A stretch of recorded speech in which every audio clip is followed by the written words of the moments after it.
Nepal super league 2025 को match number 9 Dhangadhi FC versus Lalitpur city बीचको खेलमा हेर्नुस् न, यो धनगढी एफसी को 12 बजाले यार केबेको झन्नै टाउको उडाइदिएको यार।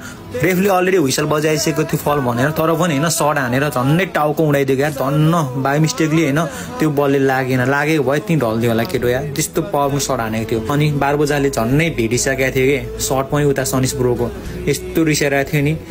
त्यो कहाँ ढलेको बल हान्दा त तेरो दिमाग छैन अलिकति नै भनेर हेर्नुहोस् न 12 बजालाई केबेले अलिकति हैन as a professional football player भएपछि एकदम फेयर प्ले खेल्नुपर्छ के गेम भनेको। गेम हो, गेममा कहिले यहाँ ड्यासिङ पुसिङ हुन्छ, ट्याकलहरू हुन्छ, फल हुन्छ, तर यार जानी हैन हुइसल बजेपछि नि त्यस्तो सर्ट्सहरू हान्न चाहिँ भएन है।